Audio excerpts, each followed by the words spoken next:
had an experience many years ago that I finally put down on paper. It was in 2003 when I was moving from California to New York. I haven't mentioned this story to anyone except those closest to me, because my fear is that talking about it will bring it back to me. It's bad enough to keep haunting memories in hidden caverns of my mind.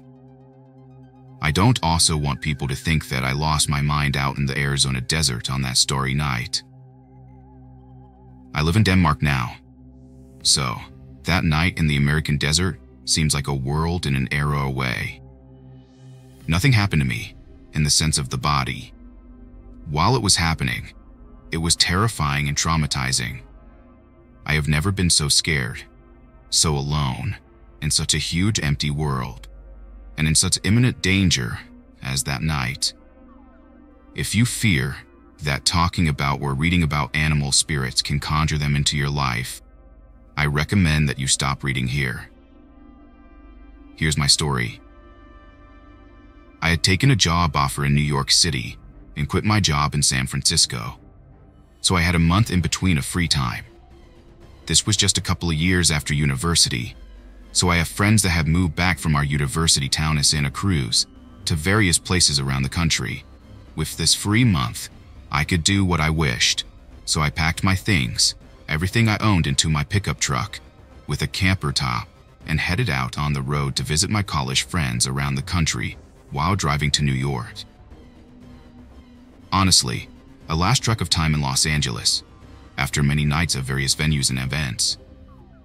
I'd been crashing in the apartment of my friend Kyle, actually crashing at the apartment of some girl that Kyle was crashing at, as there was always another event being promoted or reason to stay a few more days. I woke up on a Tuesday morning, wrote a goodbye note, and ventured out to find my pickup truck with all my stuff. It was a bit of a panic because it had been stolen.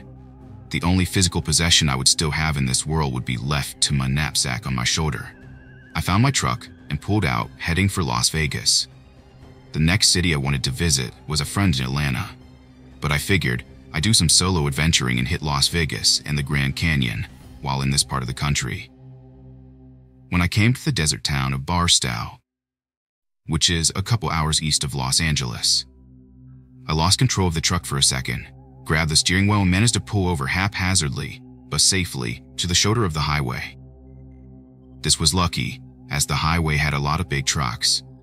I got up to inspect, and my back left tire was flat. These details are not part of the experience in Arizona, but set the scene leading up to it. I was feeling a little of a daze for several days after socializing with wannabe celebrities in Los Angeles, followed by what felt like a very unsafe and shocking experience on the desert highway. I switched out the flat tire for the spare. Each time a big rig would be heading my way, I would literally run around my parked pickup truck to avoid it and stay safe. The flat tire being on the left side of my truck meant I had to jack up the truck and do my work with my body situated just by the most right lane of the highway. This is the lane the big trucks like to drive on. All was fine, and I could drive a few miles until I found a tire repair shop. It was a small cheap shop somewhere in the desert, run by Spanish-speaking Mexicans. The shop was one of those cinder block and aluminum workshops with plenty of tires hanging along the wall, with cheap prices painted on the tires with white paint. It turns out that it was just the air intake valve that broke, likely from the desert heat. It literally cost $4.50 to repair. That being all good, I realized that it was now close to sunset, so I changed my plans. I decided to forget Las Vegas and the Grand Canyon solo adventure, and hightail it out to the next destination city, all the way on the East Coast, Atlanta, Georgia. This would turn out to be the most terrifying night of my life. The flat tire was just the fear appetizer before the pure dread of hell that would be unleashed. So, I pulled out at the tire shop, with determination to get to the East Coast as soon as I could, and not stop unless necessary. I decide I'm going to drive east as long as I can, until I am too tired, and then I will take a rest in my truck. Early in the eve, I was really enjoying the drive, with my crimson red and glittering gold sky behind me. The desert was beautiful in its vast empty serenity. As I spent most of the past 2 years in an office environment, I was feeling exhilaration by the chance to be under such a gigantic and beautiful open sky. The tall cactus were majestic and proud as they scrolled past my truck on each side. Sunset fell into darkness, and the celestial show above the desert was another display of natural world's unbelievable beauty. There was no moon. At one chance, I pulled over just to look up. The road was pretty empty. It was not quite midnight, and aside for stars, I could see the Milky Way. And when you see it like that, it really lives up to its name. Suddenly, I felt uncomfortable. I had a sense that my humble belongings packed under my camper top of old yellow Toyota pickup were not safe. I drove on. My fascination with the natural beauty soon waned until the night desert was like a hypnotist of sand and cactus, counting down from 10 and putting me into a trance. The road was all mine at this hour, and it was one of those moments where it felt like I could be the only person alive on the planet. And then I saw something in my rearview mirror to remind me that I'm not alone. It wasn't a car though, it was a man. He was running, but as I was driving faster, I thought that I must have driven past him and just not seen him. I drove on, but I was no longer sleepy. I was wide awake and my mind was racing to rationalize what I had just seen. I didn't get a good view, but I had definitely seen a man. It just didn't add up. Something was off. I couldn't think of a scenario where a man would be running along a freeway late in the night, way out in the desert. I relaxed for some moments. I must just be seeing things, I thought to myself. Some of those cactus could make you think you saw something. I drove on, with an elevated sense of alertness. Now, I didn't want to stop. There might be something out there, and you know I'm going to see him again. I knew that night I would see him again. So I drove on. On that straight road leading east, I saw him again in my rearview mirror. This time, he was not fading away, but holding about the same speed, 10 or 12 car lengths back. I could barely see him. I checked my speed and I was going about 60 miles per hour. Impossible, I thought. I let my speed slag off a bit, and indeed the man got closer. I could see him, for about 2 to 3 car lengths behind me now. He was illuminated slightly red from my back lights. He was naked and barefoot, and running as fast as he was. It was amazing and terrifying. What is this creature, and what does it want from me? I decided I had enough of it and floored it. My truck was pretty loaded, and doesn't accelerate good anyways. So as the speedometer moved ever so slowly up, my focus stayed on the man running behind the truck. He picked up speed and ran around, so that he was running in the incoming lane. I could see him real good now through my driver's side window. His hair was dark and pushed back about neck length. His skin was dark, and his face was black with angled white stripes, like he had some kind of war paint on it. I checked the speedometer and was hitting almost 90. I drove on and he ran with me. I did not understand how it or this man could run this fast and barefoot. He then accelerated faster than I was driving, and I watched him run off ahead at an insane speed. I couldn't believe the speed of those legs, moving as he sprinted down the straight flat road. I drove on. With my heart pounding, adrenaline pumping, and sheer waves of dread pulsing through my body, I thought to turn around and go the opposite way, but realized that if he could run that fast, it doesn't matter. I hadn't seen any car or humans, at least a car he couldn't outrun. And then the truck bumped. There were stones on the highway. They were small stones, but I tapped on the brakes. Then I floored the brakes because the man was standing in the middle of the street with his arms up out like he was going to challenge me. He pointed both his index fingers at me with parallel arms, and then while holding his gaze, he wiped his neck with his finger horizontally from left to right, miming a throat cut by a mime. I understand this sign language. The man walked up to the outside by the driver's side door and tapped on my window several times. I was afraid to break the window. He was talking in some language, like a Native American language that made no sense to me. I could see his face very clearly. He did have some kind of black paint on his face with 3 rice stripes under each eye and an oval on his forehead. He continued his rant, blustering with a firm gaze. I was relieved to see how 2 headlights in the rearview mirror now. A big rig was approaching. The man looked in the direction we had come from. He looked back at me and then I saw his eyes. They were dark. At that instant, the man ran off from the road and into the deep desert. The truck veered into the oncoming lane to pass my truck and shook and waned from the vacuum and force as the big rig passed, its blaring horn giving a deafening Doppler effect, and it passed. And in sudden silence, I watched the dust fall back over the road as the big rig slowly vanished into the darkness ahead. I drove on. The sun rose, and only stopping to get gas in New Mexico. I did not dare to take my sleep break until I was in Texas Wednesday night. I will not be doing any more driving in the deserts of the Southwest in America. I feel as though there was a spirit there that knows who I am, and we have unfinished business, and I prefer not to see him again.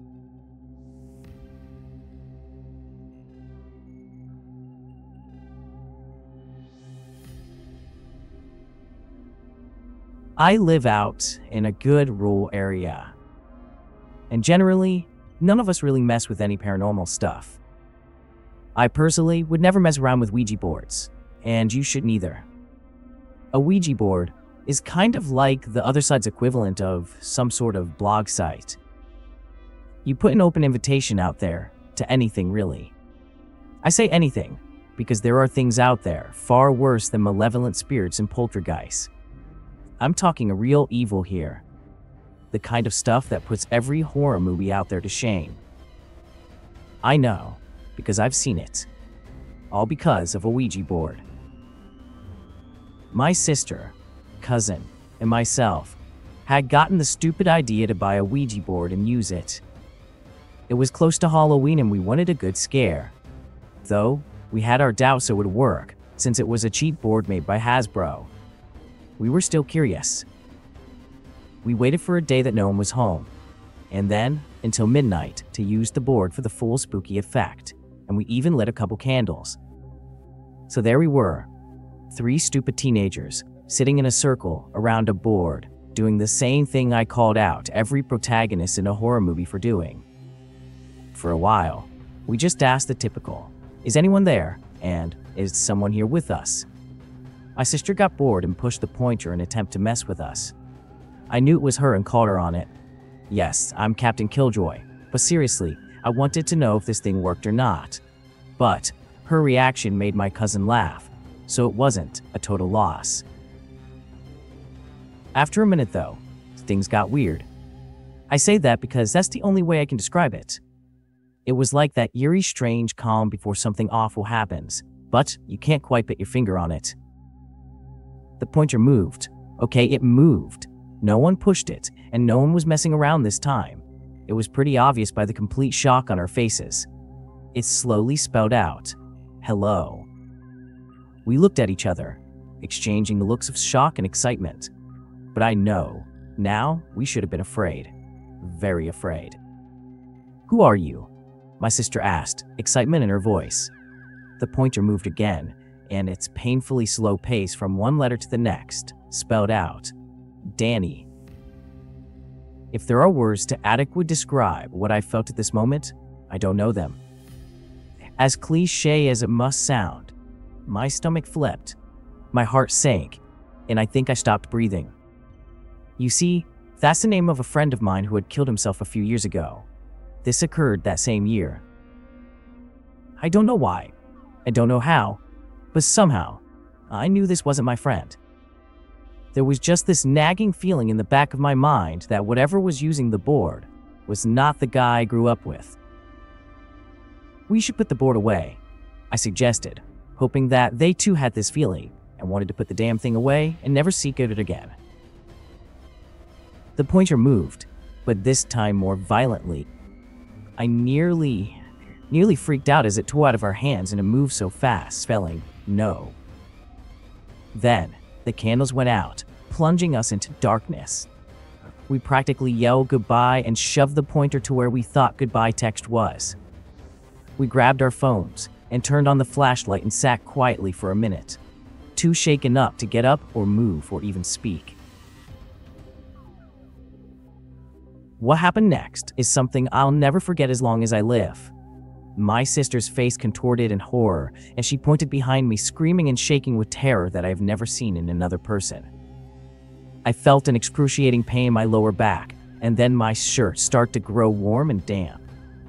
I cried out before scrambling forward and whipping around to face whatever had hurt me. There was something in the darkness. Something that reminded me of why we once feared the dark. It had the vague shape of a man, but it wasn't a man. It was far too large to be a man. Its body bulged and convulsed like some repulsive pus-filled mass that was as black as the darkness it hid in. And his face, I still see it in my nightmares. It had these beady, perfectly round eyes that reflected the light like an animal. It had no nose or ears to speak of, and its horrifyingly wide mouth was spread into a grin that was too far and way too big for its bony face. I was terrified. I was not only scared beyond all words for my own life, but for the lives of my sister and cousin. Being the stupid teenager I was, I showed anger towards the thing and rose shaking a hand at it and yelled, "You are not welcome here. Get out!" What happened next is blurry. It all happened so fast. The thing's face twisted into a raged expression, and all I could think to do was keep screaming, "Get out!" Our phones turned off at the exact same time before immediately rebooting.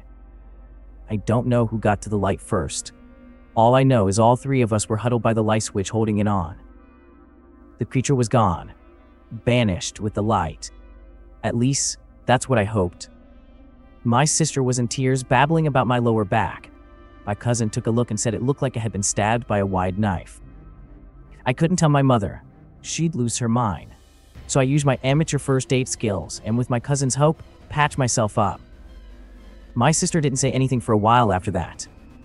I have never seen her that shaken. It was all I could do to console her. Right after that, I smudged the whole house and did everything I knew how to get rid of the energy. And dare I think it, the creature. I have no idea why we didn't die that night, or why my outburst made that thing leave. All I know is we never saw that thing again, and we agreed to never bring that night up. The board sits gathering dust now, since I never got the chance to burn it. I still have the scar where that thing cut me, so take it from me. Never, ever mess with Ouija boards.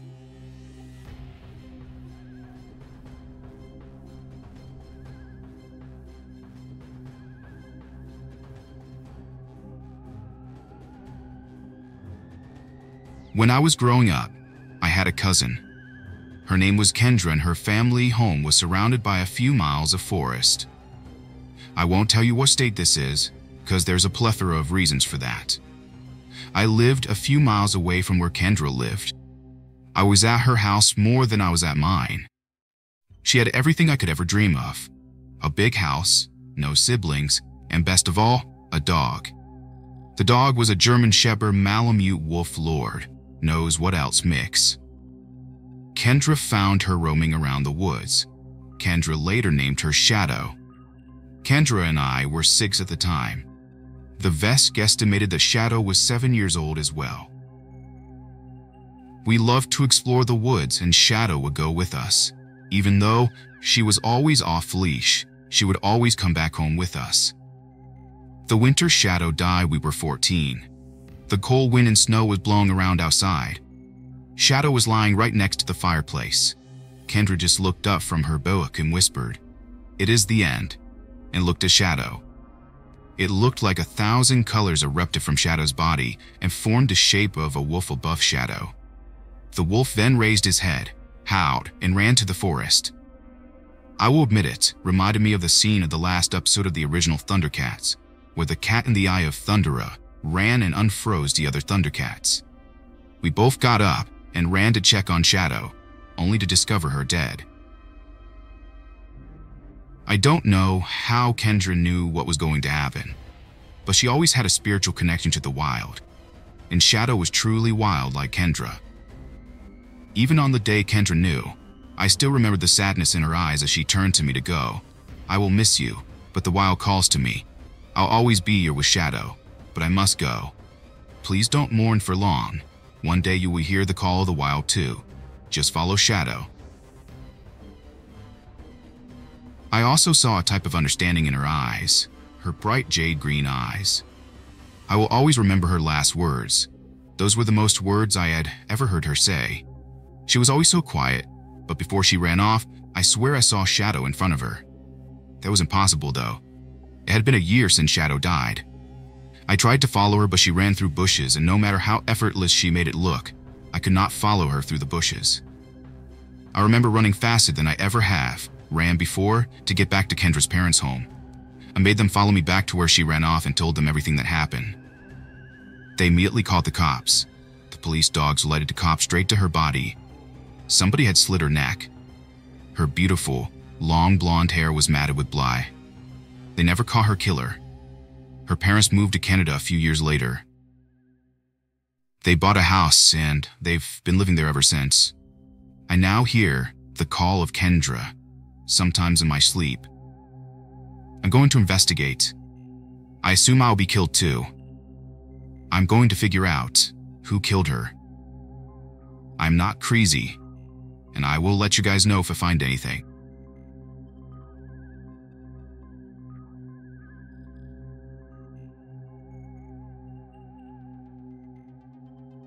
As always, locations and names have been altered to prevent compromises of operational security and to avoid statute of limitation breaches.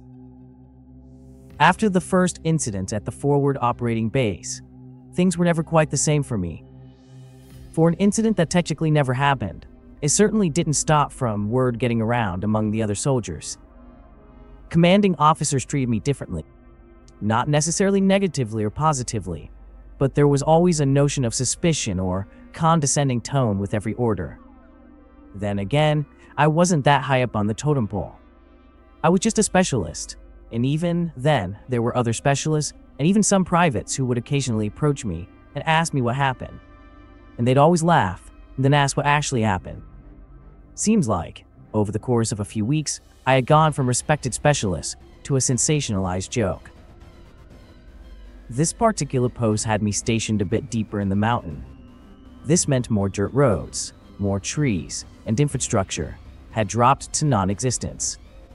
There weren't even villages at this point, just houses, and I do use that term lightly, scattered among the mountainside. One major difference was that they lived in these houses. They were far more recluse than the villagers, and were evidently unhappy with an American presence. In one case, I was assigned to go up and check up on a woman who lived fairly deep within the rainforest.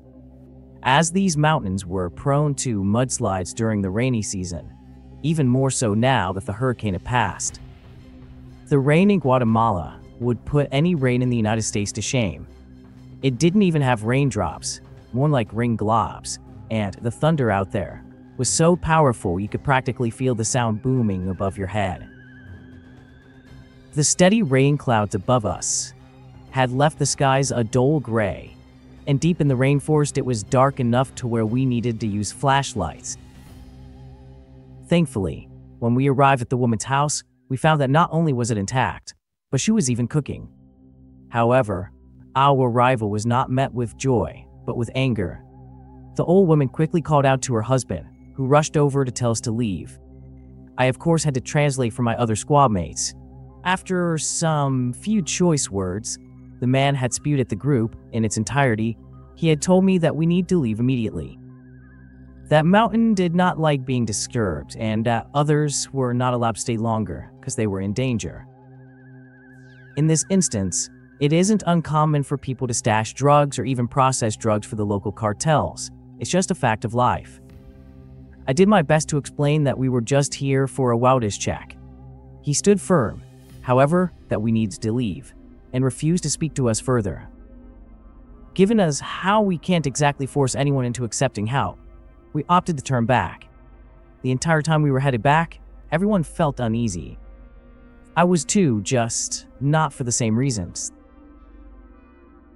Everyone was too busy worrying about some cartel ambush. But what had me on edge was that it had grown silent again. Well, as silent as it could be with a rainstorm going on. By the time we had arrived at the Humvee, we were shocked to see what appeared to be 3 women looking over at the Humvee. They were practically crawling all over it. Their demeanor was almost feral, awkward, almost painful looking movements from equally disheveled-looking women. My mind immediately flashed back to the woman in the road from a few weeks earlier. I quickly warned my squad mates to be careful, but none of them took me seriously. In fact, our point man Davis broke formation to literally chase these women away by shouting at them in a broken Spanish that they need to get away from the vehicle or risk being detained. If we didn't have their attention before, we certainly had their attention now. Now, as I stated earlier, there was no real infrastructure this deep in the mountain, meaning there weren't any streetlights, and the further in the day it came, the darker it got. By now, we definitely needed our flashlights, and despite being armed, what terrified me was that I could see their eyes reflect a light anytime it passed over them. Davis either didn't notice or didn't care, because he had cockily walked up to one of them and pushed her back to the vehicle only to have his hand literally bitten by one of these women. Davis didn't even have time to howl in pain before the other 2 women literally jumped on top of him and began savagely clawing and punching him. Their feral shrieks almost sounded like twisted and demented language. The rest of us ran quickly to help Davis, who by now was barely even putting up a fight. I took the first shot, since by now, escalation via words or warning shot clearly wasn't going to be enough. Quickly followed by my squad mates, who also fired off a few rounds. One of the women was downed instantly, and the other 2 quickly bolted into the foliage. Again, I was reminded of how lucky we were to be in gear. Davis was alive, if only just. His hand was bloody, but even though all the blood we could see was from deep marks on the woman's teeth, his hand was clawed up pretty badly, and his jacket was practically shredded. It was like they were trying to tear away his gear to get at the body underneath. The woman that had been shot was still breathing. I quickly ordered my other squad mate, Haley, to dial a 9-line med evac while I examined the woman. She had been shot in her side, and yet she wasn't bleeding heavily. In fact, the blood that did come out from her wound was chunky and smelled horrid. I gagged, barely capable to even stand near this woman. Her eyes darted about in a crazed fashion, and she still tried snapping at me, however far weaker since she was clearly wounded. Her fingernails were long, pointed even, and still had a bit of Davis's flesh beneath them. I did my best with the wound, cleaning it off and bandaging it as well as I could. The woman was restrained to keep her from attacking should she gain her strength back. Again, our superiors told us to stand by. When the med team arrived, and so did 2 other Humvees, each filled with soldiers armed much heavier than we were. Again, we were put aside, debriefed, and taken off duty. This time, I was put under a psych evaluation, post-debriefing again. I was told that this did not happen, but I wasn't transferred. Instead, they kept me on the base duty. I was not to leave the base on any more relief missions. Officially, Davis was sent home? Unofficially, rumors had spread that he had died of some sort of infection. Something that made him pale and thin. Something that made his flesh rot and made him aggressive, almost rabid before he passed. When my deployment was over, I did not sign up for another one. I haven't gone back to Guatemala since. I likely never will. Something is out there. Something is in those mountains. Something that doesn't like to be bothered by loud vehicles or people treading where they shouldn't be. The locals know it, and we know it. The question is, what is it?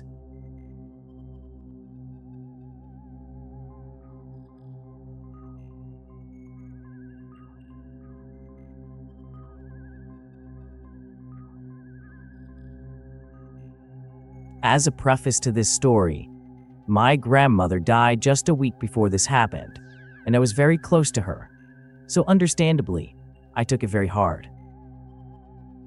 Anyway, almost 2 years ago, I was driving alone at night at around 2:30 a.m. I was up in the mountains, headed towards home, the scenic route, as I like to call it, clearing my mind. At the time, I just had so many negative thoughts going through my head about my grandma. I stopped at the quick fill on the way to fill up and get a drink because I was parched. When I came back outside, I felt an odd chill in the air. This really didn't bother me at the time because I was a hockey player and was used to the cold. But I got back in my car and headed back out on the road. The road I was on was a 2-lane mountain road with thick vegetation on either side. I happened to be driving enough to catch a figure out of the corner of my eye. So I stopped to check it out when I got a good look at a person. It was an old woman who was sitting on the side of the road. Nobody or nothing around to make me believe her having a reason to be sitting there. I motioned for her to come over to my car. She did, and when she got there, I rolled down the window. I asked her what she was doing, and she said she did not know. So I asked if she needed a ride, and she said no, that would be fine. So I handed her a $10 bill and said there is a quick fill up the road. If she needed something, to go up there and buy. I also warned her to watch out for coyotes because they get pretty hungry at around this time. She nodded and then said thanks and then grabbed my arm and said, "Everything will be all right, Gus. Trust me." Now, I didn't want to make a deal about this at the time, but Gus wasn't my real name. It was a nickname that I was given as a kid that I hated, and I only allowed my grandmother to use it. So I drove off, and then she walked to the side of the road and disappeared. I thought nothing of it and kept driving. I pulled up to a stoplight closer to my house and noticed movement to the right of my car. 3 men in ski masks started walking towards my car, one brandishing a gun. I froze, not knowing what to do and not have anything on me to defend myself, so I stared back at them. But then, they just stopped moving and got wide-eyed looking at something beyond my car. They slowly moved back in the opposite direction, and once they were out of sight, I turned to look, hoping I would get to see what was freaking them out. And to my surprise, the same woman was standing there on the side of the road of the street. She looked at me and smiled. I got her in my car and went over there, but before I could get to her, she said, "Your grandma would be proud," and then she vanished, leaving the $10 bill and the distinct smell of my grandma's perfume. Most people would be weirded out by such an experience, but I felt that somehow I saw my own guardian angel. I can't explain what happened to me that night in the middle of nowhere, but I'll always remember it.